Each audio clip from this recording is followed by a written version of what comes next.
کی ہم کریں. خدا نے آپ کو موقع دیا ہے, آپ اس کی حضوری میں آئیں.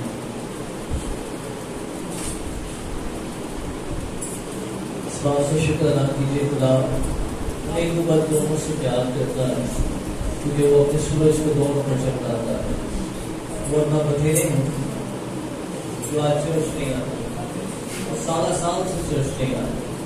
بہت سارے ایسے ہیں جنہوں نے پہنچنا ہی نہیں, جتنا مرضی کہہ لیے لیکن اتنا نہیں ہوتا, لیکن پھر بھی خدا پیار کرتا, پھر بھی خدا رسپیکٹ کرتا, پھر بھی خدا اپنی بارگاہوں میں آنے کا فضل دیتا ہے. Hallelujah hallelujah hallelujah. رب الصلاۃ رب الشکر. پاک تیرا شکر, تیرا شکر, تیری شکر گزاری کرتے ہیں. ہمیشہ تو اپنے لوگوں سے پیار کرتا, فضل دیتا. اور یسوع کا لہو خدا بنداز کے سکھ ان پیارے بیٹوں اور بیٹیوں کے لیے مانگتا ہوں جو تیری بارگاہوں میں بیٹھے ہوئے ہیں. تیرے کلام کو خدا کو سننے کے لیے آئے, اور یہ اس لیے سننے کے لیے آئے ہیں کیونکہ وہ اس بات کی امید اور آس رکھتے ہیں کہ جب تو بولتا ہے تو ہماری زندگی میں ترقی آتی ہے, برکت آتی ہے, بندن ٹوٹ جاتے ہیں, جو وہ نصب ہو جاتے ہیں, تاریکی کی قوتیں شرکت ہو جاتی ہیں, ہر طرح کی لعنتیں بدنوں سے جدا ہو جاتی ہیں, زندگیوں میں شفا کا, معجزات کا اور عجائب کا نزول ہونا شروع ہو جاتا ہے. آپ میں اس مذہبہ کو, ان زندگیوں کو تیرے ہاتھوں میں سونپتا ہوں اور منت کرتا ہوں خداوند, یہ سب کے سب تیرے گواہ بنے, تیرے پاکوں سے معمور ہوں, تیرے جلال کے لیے اٹھ کھڑے ہوں, اور اس تاریکی میں خداوند دشمن کے مقابلے میں بیٹھے. یسوع مسیح کے نام میں مانگتا ہوں. آئیے میرے ساتھ زبور 110 پڑھیے.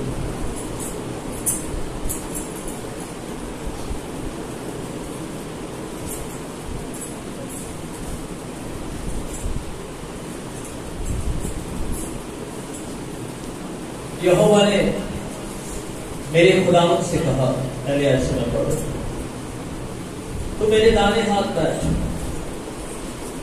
جب تک کہ میں تیرے دشمنوں کو تیرے پاؤں کی چوکی نہ کر دوں. خداوند تیرے زور کا ساتھ سیوم سے بھیجے گا تو اپنے دشمنوں میں حکمرانی کرو. لشکر کشی کے دن تیرے لوگ خوشی سے اپنے آپ کو پیش کرتے ہیں, تیرے جوان پاک آرائش میں, اور صبح کے بدن سے شبنم کی مانگ. خداوند نے قسم کھائی ہے اور پھرے گا نہیں کہ تو ملک صدر کے طور پر ابد تک قائم ہے. اور کلام کے بڑے اور سنے جانے کی برکت ہم سب پر پہنچے. یہ خدا کا پلان ہے جو خدا چرچ کے لیے رکھتا ہے. صحیح چرچ کو کلیسیا کو کہا جائے, اور خدا نے میرے خدا سے کہا کہ تو میرے دانے ہاتھ بیٹھ, جب تک کہ میں تیرے دشمنوں کو تیرے پاؤں کی چوکی نہ کروں. خدا دشمن کو آپ کے پاؤں کے نیچے لتاڑنا چاہتا ہے. وہ دشمن جو آپ کی حالت بگاڑنا چاہتا ہے, وہ دشمن جو آپ کی نسلیں تباہ کرے گا, وہ دشمن جو آپ کی زندگی میں بے چینی پیدا کرے گا. لیکن یہ دشمن آپ کے پاؤں کے نیچے اس وقت آئے گا جب آپ نے یہوہ خدا کی آواز پر کان لگائے, جب آپ اس کی آواز کو سنیں گے, کیونکہ یسوع نے کہا میری بھیڑیں میری آواز سنتی ہے اور مجھے پہچانتی ہے. کیا آپ اس کی بھیڑیں ہیں؟ اگر آپ بھیڑیں ہیں تو پلیز اپنی زندگی میں عادت ڈالیے اس کی آواز سنیے, اپنی جان کو سکھائیے. میری جان خدا کو مبارک ہے. خدا کے ساتھ چلنے کی عادت ہے, صرف اتواری مسیح نہیں بنے, سنڈے سینٹس بننے سے کام نہیں چلے گا. اور میں تو اس کلیسیا کی حالت سے زیادہ خوش ہوتا ہوں کہ یہاں پر اتوار کو بھی آنے کی بہت مشکل چیلنج ہوتا ہے, اتوار کو پہنچنا بھی مشکل ہوتا ہے. لیکن یہ بات خدا کے پلان کو آپ کی زندگی میں پورا نہیں کرے. بے شک آپ کی زندگی میں پرابلمس ہیں, بے شک آپ کے ساتھ مسئلے چل رہے ہیں, بے شک کچھ نہ کچھ ایسا ضرور چیلنج ہوتا ہے جس کی وجہ سے آپ خدا کی حضوری میں نہیں پہنچ پا رہے. لیکن یہ خدا کے پلان کے اگینسٹ ہے. خدا نے داؤد کی معرفت کہا, یہوہ نے میرے خدا مجھ سے کہا تو میرے دانے ہاتھ پر, جب تک میں تیرے دشمنوں کو تیرے پاؤں کی چوکی نہ کر دے. خداوند تیرے زور کا عصا صیون سے بھیجے گا. یہ بات یسوع مسیح کے لیے کہی گئی ہے کہ تو میرے دانے ہاتھ کر اور میں تیرے دشمنوں کو تیرے پاؤں کی چوکی کر دوں. اور میں اپنے زور کا عصا کہاں سے بھیجوں گا؟ صیون سے بھیجوں گا، چرچ سے بھیجوں گا. چرچ ہمارے وسیلہ سے خدا شیطان کو اور اس کے پلانس کو تباہ کرنا چاہتا ہے. پہلے دن سے جنگ لگی ہوئی ہے. آپ اس جنگ کو ریلائز کریں یا نہ کریں، آپ اس بات کو انڈرسٹینڈ کریں یا نہ کریں، لیکن جنگ ضرور کریں. بے شک آپ کو نظر آ رہی ہے کہ نہیں آ رہی، لیکن تباہی مچی ہوئی ہے. اور اس تباہی میں زیادہ پرسنٹیج رول ادا کرتی ہمارا. جب تک آپ اپنا رول پلے نہیں کریں گے، شیطان آپ کی زندگی میں کبھی بھی رول نہیں کر سکتے. لیڈرشپ جب تک آپ یسوع کو نہیں دیں گے، آپ کی زندگی میں فتح نہیں ہو سکتی. اس بات کو انڈرسٹینڈ کریں. آدم نے ایک دفعہ غلطی کی ہے، لیکن ہمیں یہ غلطی ریپیٹ نہیں کرنی. اور اس کہتا ہے اس دوسرے کے ہو جاتا. آدم نے اپنی لیڈرشپ کی کمان شیطان کے ہاتھ میں دے دی. لکھا ہے خدا نے کہا دیکھو زمین کے تمام چرند پرند جو زمین پر رینگتے ہیں، زمین کے نیچے ہیں یا ہوا پر چلتے ہیں، سب پر تم اختیار ہو. پھلو پھولو بڑھو اور زمین کو کیا کرو؟ کام کرو. پیدائش کی کتاب کے پہلے 2-3 چیپٹرز میں یہ باتیں لکھی. It was out. God's plan was very big. خدا کے منصوبے بہت بڑے تھے.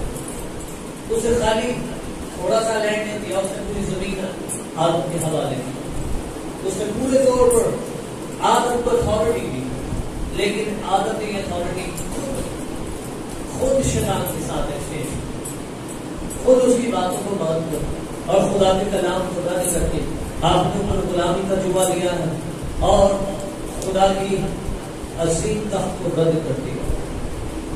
لیکن آج پھر خدا آپ کے پاس اپنے بیٹے یسوع مسیح کے وسیلہ سے ایک نیا پلان اور ایک نئی فتح دینا چاہتا ہے. اور یہ پلان اور یہ فتح اس وقت ہوگی جب آپ اس کی آفر کو قبول کریں. اندر سے بہت سب کچھ چاہتے ہیں، سمجھتے ہیں، لیکن پھر بھی ہم اس کی آفر کو ریجیکٹ کریں. اور جب ریجیکٹ کرتے ہیں تو پھر ہماری زندگی میں پرابلم آتی ہے. پھر ہم تڑپتے ہیں، ہم چیختے ہیں، ہم چلاتے ہیں اور پھر کہتے ہیں خدا بھی یاد رکھیے خدا آپ کے بیچ میں ہے. خدا بھی دور نہیں، آسمان کی بادشاہی آپ کے بیچ میں، آپ کے اندر ہے. اور یہ بادشاہی کا بیچ آپ کے اندر روح القدس کی صورت میں بویا گیا ہے. اس نے اپنے روح سے آپ کو نوازا ہوا ہے. لیکن آپ کے اندر اگر اس کا روح ہے تو پھر روح کبھی بھی جسم کے مطابق خواہش نہیں کرتی، بلکہ روح کی خواہش جسم کے مطابق. آپ اپنی زندگی کو غور کیجیے، کیا آپ روحانی ہیں یا پھر جسمانی ہیں؟ کیا آپ جسم کے موافق چل رہے ہیں کہ روح کے موافق چل رہے ہیں؟ خدا کے بیٹے وہی ہیں جو روح کی ہدایت سے چلتے ہیں. ہمیں روح کی ہدایت میں چلنا ہے، ہمیں تھوڑا اور گہرے میں جانا ہے.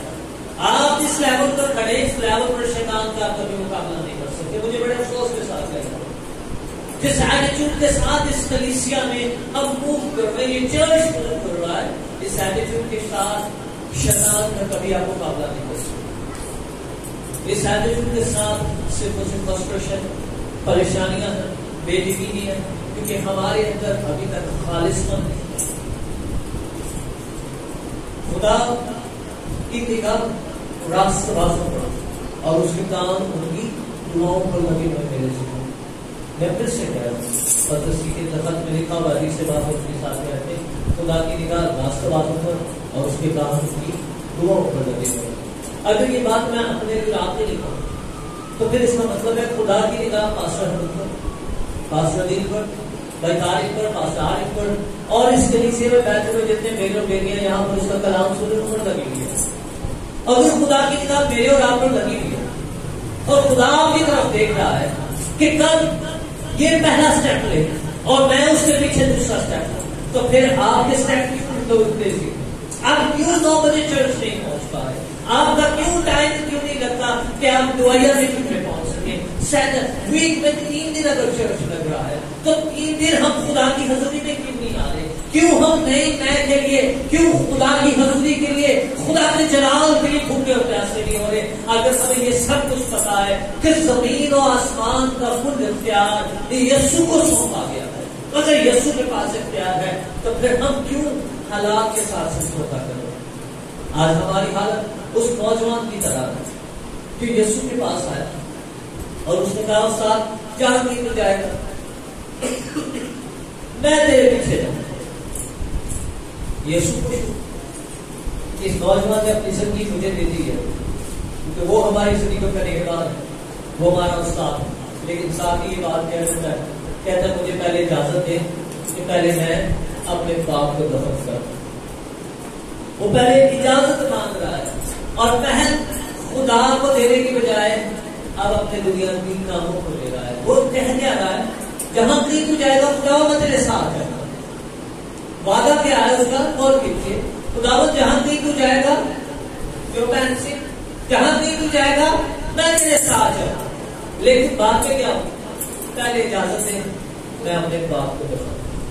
خدا کے لوگوں غور کیجیے، کسی نے یسوع سے آپ کو سوال کیا تھا حکموں میں سے سب سے بڑا حکم کیا ہے؟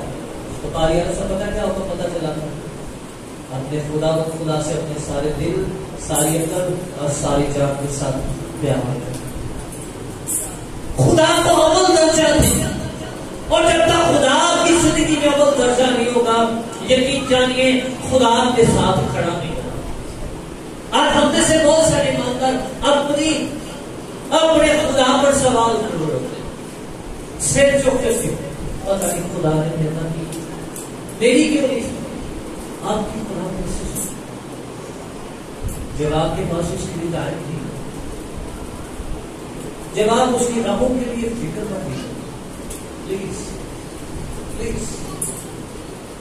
نیند کرنے کی حالت کبھی آپ کو فتح مندی کی طرف نہیں دیکھنا چاہیے۔ اگر آپ کو فتح دیکھنی ہے تو آپ کو سرگرم ہونا ہے۔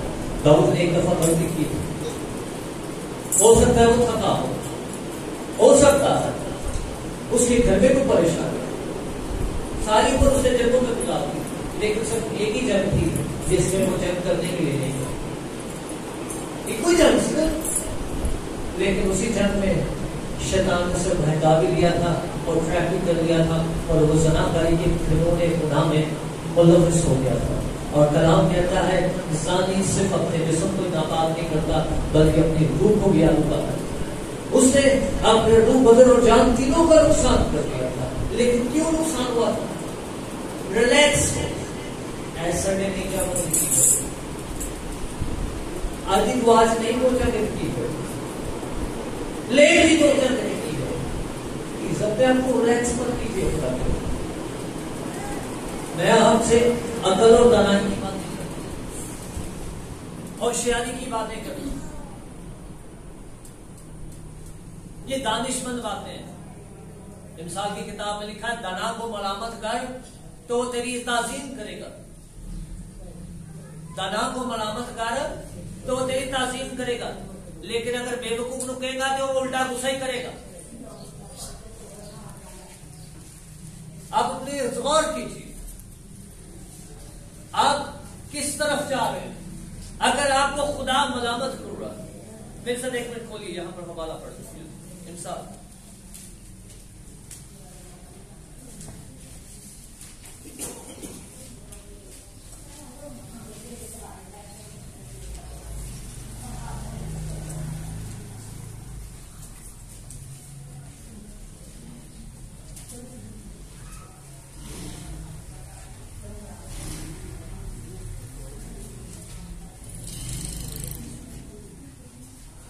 ایک منٹ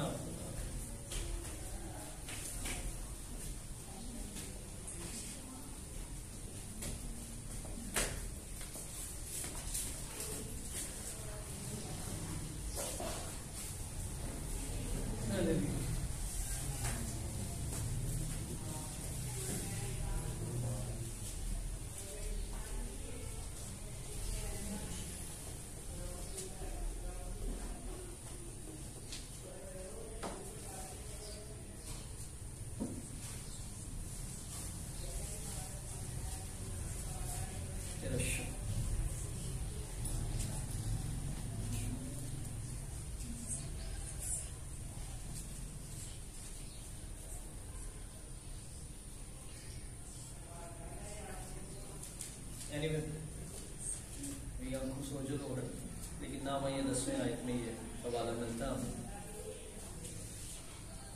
لیکن یاد رکھیے خدا آپ کے لیول کو ریز کرنا چاہتا ہے. God loves you so much. خدا آپ سے بہت زیادہ پیار کرتا ہے. لکھا ہے ملاکی کی کتاب کو پڑھیں کھول کر، وہاں پر لکھا ہے تمہاری خطاؤں کے باعث، تمہاری نافرمانی کے باعث خدا کے مذبح پر رات دن آہو نالا ہے. اور آہو نالا کیوں ہے؟ اس سے آپ پچھلی آیت پڑھیں، وہاں پر لکھا ملعون ہے، وہ لعنتی آدمی ہے جس کے گھر میں اچھا بچڑا ہے لیکن وہ لنگڑے اور لولے کی قربانی کرتا ہے. یہاں پر فائنینشیل بات نہیں ہو رہی، روپے پیسے کی قربانی کی بات نہیں ہو رہی. خدا آپ کے وقت کی قربانی مانگ رہا ہے، آپ کی پرسنل فیلوشپ کی ڈیمانڈ کر رہا ہے. ہم میں سے بہت ساری چیزوں کو الٹا سمجھتے ہیں. یاد رکھیے جب تک آپ کی روح خدا کی تعظیم کرنے کی عادت نہیں ڈالے گی، آپ جسمانی طور پر اور روپے پیسے سے اس کی تعظیم نہیں کر سکتے. فرسٹ آف آل آپ کو اندر سے چینج ہونا ہے، اور جب تک آپ اندر سے چینج نہیں ہوں گے، آپ کے باہر آپ کا باطن چینج نہیں ہوگا. آپ کو اپنے اندر سے اپنے اندر چینج لے کر آنی ہے، اور چینج میرے عزیزوں وقت کی ڈیمانڈ ہے. ہم نور کے فرزند ہیں اور دنیا تاریکی میں ہے، اور اگر ہمیں تاریکی پر غلبہ پانا ہے تو ہمیں اپنے اندر کے نور کو اور زیادہ تیز کرنا ہے، اور زیادہ اس روشنی کو بڑھانا ہے. اور یہ روشنی اس وقت بڑھے گی جب ہمارے اندر خدا کے کلام کی روشنی پیدا ہو. جتنا آپ کے اندر خدا کی ذات کا ریولیشن ہوگا اتنے زیادہ آپ زوراور ہوں گے. جتنا آپ خدا کے بارے میں زیادہ جانیں گے اتنے زیادہ آپ شیطان کے لیے خطرہ کا باعث بنیں گے، اتنے زیادہ آپ پاورفل اور اسٹرانگ ہوں گے، اور اتنے زیادہ آپ حالات پر اپنا کنٹرول کریں گے. متی 7 باب میں لکھا ہوا ہے وہ گھر جو چٹان پر بنا ہے اور جس نے گہری بنیاد کھولی ہے، گہری بنیاد، مضبوط بنیاد. اور گہری بنیاد اور مضبوط بنیاد کہاں پر ہے؟ چٹان پر. چٹان خدا کا کلام. پلیز اپنے آپ کو خدا کے کلام کے اندر دیکھیے. جب تک آپ اپنے آپ کو یسوع کے ہاتھوں میں ہاتھ نہیں دیں گے، اپنے وعدوں پر پورا نہیں اتریں گے، یو کین ناٹ سکسیڈ. آپ کبھی کامیاب نہیں ہو سکتے. کامیابی کا راز یشوع کو خدا نے بتایا تھا، اور ایماندار یہ میرے اور آپ کے لیے بھی ہے. خدا نے کہا تھا شریعت کی یہ کتاب تیرے منہ سے ہٹنے نہ پائے، اور جو کچھ اس میں لکھا رات دن اس پر تیرا دھیان رہے اور تو اس پر عمل کرتا رہے. وہ اس دھیان کے لیے فوکس ہے. ایک اور مثال لیجیے، موسیٰ. He was the most anointed person on this earth. وہ دنیا زمین پر ایک ایسا انسان تھا جس کے مقابلے میں آج تک کوئی آدمی نہیں ہے. اس کی مزہ کی انتہا یہ تھی کہ وہ خدا سے روبرو 40 سال باتیں کرتا رہا، ایک دن کی گل نہیں کر رہے. لیکن خروج نے اس بات پر اس کی 10ویں آیت کو کھولی. پھر بھی 40 سال کا خدا کے ساتھ ایکسپیرینس ہونے کے باوجود بھی موسیٰ کی جستجو دیکھی. موسیٰ پھر بھی خدا کو کہہ رہا ہے، اور کیا کہہ رہا ہے سنیے. ایک بندہ جس کے ساتھ 40 سال کا رابطہ ہو، اور 40 سال میں سے ایک دن بھی ایسا مس نہیں ہوا ہو جس دن خدا نے موسیٰ کے ساتھ باتیں نہ کی. 10ویں آیت سے میں پڑھوں. سب لوگ قبر کے ستون کے خیمہ کے دروازے پر ٹھہرا ہوا اور دیکھتے تھے، اور سب لوگ اٹھ کر اپنے اپنے ڈیرے کے دروازے پر اسے سجدہ کرتے تھے.